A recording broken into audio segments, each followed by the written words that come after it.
কথা কে শোনে? এখান থেকে তো এই স্যারই বোধহয় বললেন, আনোয়ার হোসেন স্যার, হচ্ছে বাজারে গেলে বাজারের ফর্দ চিন্তা করেছি, একজন রিক্সাওয়ালা বাজারে গেলে তার যদি 3টা বাচ্চা থাকে, তার যদি এই যে জীবন ধারণের জন্য তার করতে হয়, সে 3টা বাচ্চার লেখাপড়াতে করাতে যাবে?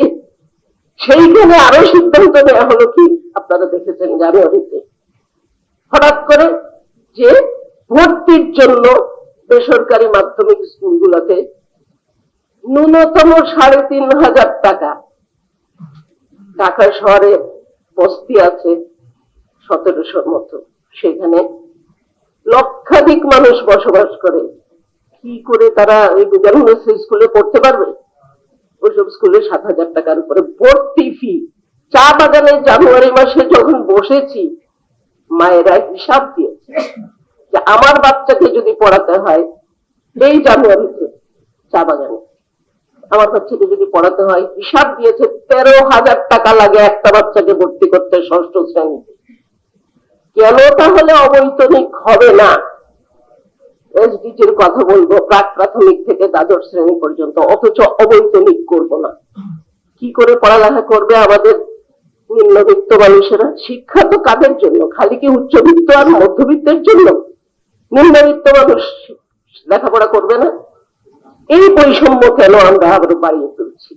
কেন শিক্ষা যদি প্রাথমিক অবৈতনিক হতে পারে? আমি জাতীয়করণের কথা বলবো না, ওটার মধ্যে অনেক রাজনৈতিক বিষয় চলে আসে, গভর্নেন্সের বিষয় চলে আসে, কিন্তু অবৈতনিক তো করতে পারে সরকার। ক্ষুধার্ত বাচ্চা স্কুলে আসলে তার কাছে কি করে আপনারা মানসম্মত শিক্ষা আশা করেন? মিড ডে মিল কি হলো? দুপুরের খাবার, সেটা তো এখনো চালু হয়নি, পরীক্ষামূলক ভাবে নাকি কয়েকটা স্কুলে চালু হতে যাচ্ছে। এই ভিত্তি পরীক্ষার পিছনে যা খরচ হবে তা না করে প্রতিটি বাচ্চার জন্য আপনারা খাবারের ব্যবস্থা করেন, শিক্ষকের ব্যবস্থা করেন, শিক্ষকের বেতন ভাতা মর্যাদার ব্যবস্থা করেন। অন্তর্বর্তী সরকারের কাছে প্রত্যাশা করছি আগামীতে যে সরকার আসবে তারাও নিশ্চয় ব্যবস্থা করবেন, কারণ শিক্ষাটা যেখানে বৈষম্য দূর করার হাতিয়ার হওয়ার কথা ছিল, বৈষম্য তৈরির হাতিয়ার হয়ে গেছে সব ধরনের মানুষের জন্য। এটা আমাদের বিবেচনা করতে হবে। তার মধ্যে তো বাণিজ্যিকীকরণ হয়েছে অনেক, ঠিক আছে, চাহিদা আছে, যাচ্ছে প্রাইভেট স্কুলে, গরিবের বাচ্চারা কোথায় যাবে? চা বাগান, চর, হাওর, এরা কোথায় যাবে? আমরা তো সবাই ওইসব এলাকায় অনেকেই যোগাযোগ আছে, কোথায় যাবে তারা? তাদের জন্য সরকার কিছু করবে না, রাষ্ট্র কিছু করবে না, তাহলে কিসের জন্য বলি আমরা শিক্ষার অধিকারের কথা? কেন সংবিধানে বলা আছে? কিন্তু বিষয়টা হলো, আমি এটা দৃষ্টি আকর্ষণ করছি আগামী নীতি নির্ধারকদের জন্য। আমাদের বর্তমান সংবিধানে বলা আছে সকল নাগরিকের জন্য শিক্ষা প্রদান করা রাষ্ট্রের দায়িত্ব, নাগরিকের অধিকার হিসাবে স্বীকৃত না। সেই জন্য আমি তো রিট পিটিশন করতে যেতে পারি না, নইলে ঠিকই চলে যেতাম যখন ওনারা এই স্কুলের বিষয়টা বন্ধ করলেন।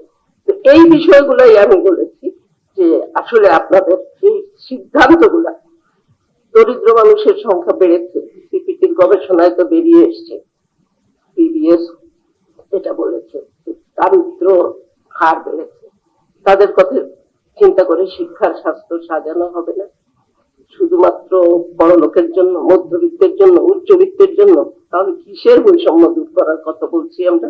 কিসের স্বপ্ন দেখছি? জুলাই আন্দোলনের এই জায়গা থেকে আমরা আসলেও সবার কাছে যে বিষয়টা আশা করেছিলাম, যেটা প্রফেসর রেহমান সোবহান বলেছেন কিছুদিন আগে, যে আমাদের বিভাজিত শিক্ষা ব্যবস্থা বিভাজিত সমাজেরই প্রতিফলন।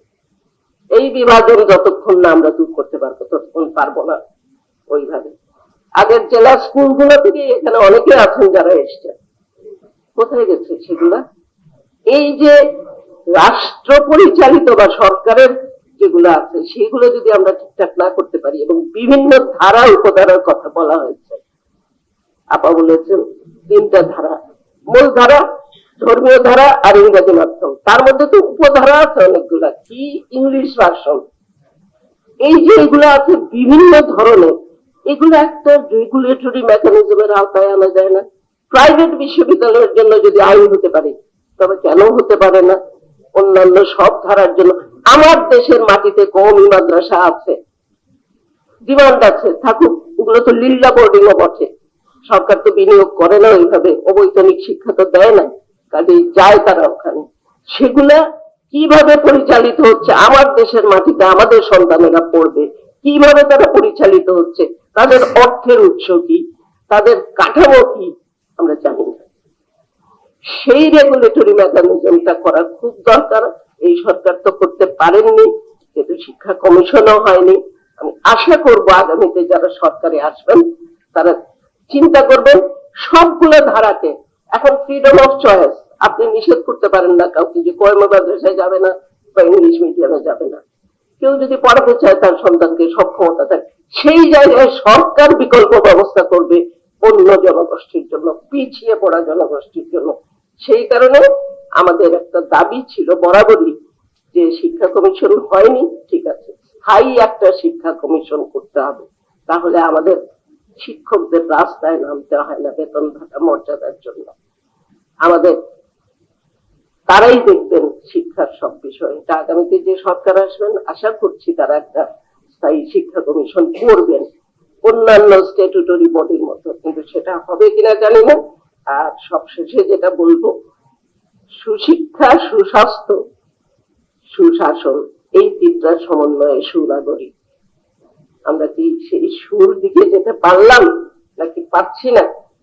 দেখতে পাচ্ছি কিশোর জ্ঞান তৈরি হচ্ছে, নারীর মর্যাদা ধূলিসাৎ হচ্ছে, কিন্তু আমাদের সাধারণ মানুষ কিন্তু ঠিকই বোঝে।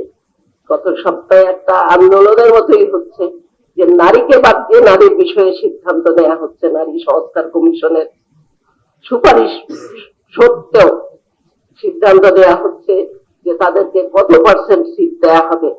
সেখানে একটা কথা এসছে যে নারীকে বাদ দিয়ে নারীর ব্যাপারে সিদ্ধান্ত নেওয়াটা সঙ্গত না।